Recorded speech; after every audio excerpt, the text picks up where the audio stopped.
Ma'am, जिस तरीके से सोफिया कुरैशी ने पाकिस्तानियों को धूल चटाई, लेकिन अब उन्हीं को कहा जा रहा है कि तो आतंकवादियों की बहन है। भाजपा के नेता मंत्री ऐसा कह रहे हैं, कैसे देख रहे हैं आप? देखिए, बर्बाद गुलिस्ता करने को जब एक ही उल्लू काफी था, जब बर्बाद गुलिस्ता करने को एक ही उल्लू काफी था, यहाँ पर तो हर शाख पर उल्लू बैठा है, तो अंजाम गुलिस्ता क्या होगा।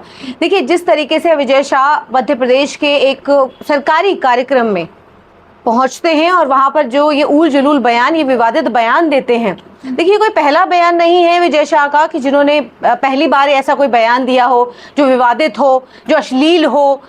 इससे पहले भी कई दफ़ा वो ऐसे बयान दे चुके हैं, चाहे वो शिवराज सिंह चौहान के बारे में कहें या फिर हम विद्या बालन जब वहाँ शूटिंग करने गई थी उनके बारे में कहें, तो ऐसा बयान वो दे चुके हैं। लेकिन इस बार जिस तरीके से उन्होंने सेना का अपमान करने का काम किया है, एक देश की बेटी जो लगातार 4-5 दिनों तक देश का जो गौरव लगातार पाकिस्तान को धूल चटाने के बाद जिस तरीके से लगातार देशवासियों को अपडेट देने का काम कर रही थी, एक तरफ कर्नल सोफिया कुरैशी थी तो दूसरी तरफ विंग कमांडर व्योमिका सिंह थी। हमारे लिए दोनों देश की बेटी हैं, लेकिन ऐसे संघी सोच के लोग जब ऐसे मंत्री पदों पर बैठे हों, जिसकी सोच इतनी संकीर्ण हो, इतनी संघी हो, तो जाहिर है उनको हर, चाहे वो व्योमिका सिंह हो, चाहे वो सोफिया कुरैशी हो, हमारे लिए वो देश की बेटी है और देश के लिए भी वो देश की बेटियां हैं।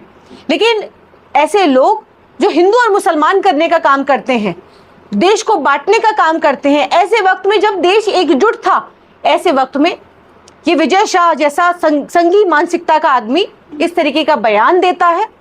ये देश की बेटी जो कि जिसकी 3 पीढ़ियां सेना के अंदर है, चाहे हम उनके फादर की बात करें, दादा की बात करें या उनके हस्बैंड की बात करें जो कि एक मेजर हैं, सभी सेना में हैं और सभी लोग देश के लिए समर्पित हैं, देश की सेवा करें 3 पीढ़ियां।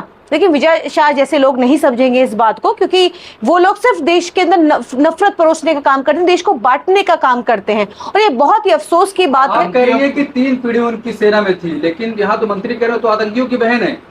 देखिए, ऐसे बयानों से अफसोस होता है और इसीलिए मध्य प्रदेश जबलपुर हाईकोर्ट के जो 2 पीठ की बेंच थी, उन्होंने ये कहा कि इस पर एफआईआर रजिस्टर करो।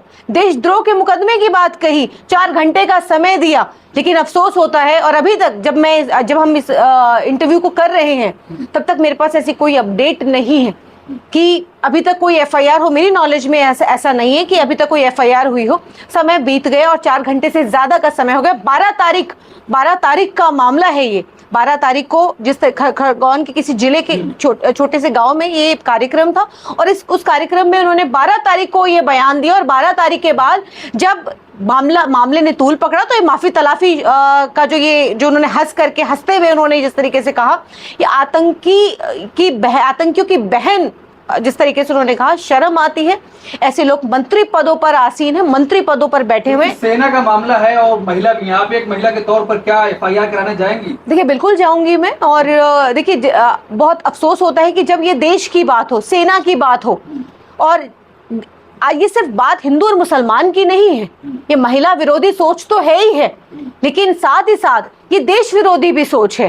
देश के लिए इस तरीके की टिप्पणी करना, जो कि सेना के अंदर, जिसकी 3 पीढ़ी सेना के अंदर हो, देश के लिए अपना सर्वोच्च न्यौछावर करने के लिए सेना के अंदर गए हों, देश के लिए एक कतरा बहाने के लिए तैयार हो। लेकिन अफसोस होता है, इस बात से भी अफसोस होता है क्योंकि ऐसे लोगों को सोफिया कुरैशी नजर आती हैं जो कि मुसलमान हैं और उनको ये नजर नहीं आता, देश की सेवा नजर नहीं आती, जो कि 3 पीढ़ियां सेवा कर रही हैं देश के लिए, सेना के अंदर है, लेकिन उनको नजर आता है, उनका धर्म नजर आता है। तो बहुत अफसोस होता है। और सिर्फ यहाँ पर सोफिया कुरैशी की बात नहीं है, हर वो व्यक्ति जो देश की बात करेगा या देश को जोड़ने की बात करेगा या बीजेपी से सवाल करेगा, ऐसे लोगों से बीजेपी को बहुत दिक्कत है, ऐसे लोगों से बीजेपी को बहुत परेशानी। आपको याद होगा, हिमांशी नरवाल याद होगी, हिमांशी नरवाल को किस तरीके से ट्रोल किया गया, किस तरीके से उन्होंने जब हिंदू और मुसलमान की ये बात कही कि हिंदू मुसलमान को आप मत बांटिए, उन्होंने जब उनकी पति की हत्या हो गई उसके बावजूद उन्होंने इस बात को कहा कि ये साजिश है और इसमें हमें नहीं जाना है, तो उसके बाद उनको ट्रोल किया जाने लगा। उसके बाद जब उससे भी बात नहीं बनी। देखिए आपको याद है बीएसएफ के एक जवान इम्तियाज जो बिहार के हैं और बिहार से आते हैं, उनकी शहादत हो गई। उनकी शहादत हो गई, लेकिन उनकी शहादत में कोई बीजेपी का या कोई भी ऐसा मंत्री बिहार के अंदर, कोई मुख्यमंत्री नहीं जाते, कोई ऐसा मंत्री नहीं जाता। क्यों नहीं जाते? क्योंकि वो एक मुसलमान थे, बीएसएफ का जवान जिसने देश के लिए शहादत दे दी, देश के लिए उसने अपने सर्वोच्च न्यौछावर कर दिया। तो सिर्फ और सिर्फ हिंदू मुसलमान, क्या वो देश के लिए समर्पित नहीं हुए? क्या ये झूठ है? क्या सोफिया कुरैशी जो कि देश के लिए 3 पीढ़ियां, जिसका शौहर, दादा, फादर सभी लोग सेना के अंदर हैं, उनके ऊपर इस तरीके के सवाल, इस तरीके की टिप्पणियां। एक तरफ देखा जाता है कि अगर मुसलमान होते हैं तुरंत देशद्रोह लगता है, लेकिन यहाँ पर तो सेना का अपमान का मामला अभी तक कोई कार्रवाई नहीं हुई है। देखिए अगर कोई ऐसा व्यक्ति होता कि जिसने जो नॉर्मल कोई ऐसा या तो आप कह लीजिए कांग्रेसी होता या किसी और दल से होता या और कोई ऐसा नॉर्मल व्यक्ति होता, तो किस तरीके से अभी तक उस पर कौन कौन से मुकदमे लगा दिए गए होते। लेकिन क्योंकि अभी तक 4 घंटे का समय हो गया, 2 पीठ की बेंच ने ये कहा, ये इस बात को कहा कि इन पर देशद्रोह का 152 जो धारा है बीएनएस की, वो 192, 191 की बात करी है। लेकिन अभी तक कोई मुकदमा, 4 घंटे से ज्यादा का समय बीत गया, लेकिन कोई किसी भी तरीके की कोई एफआईआर नहीं होती है।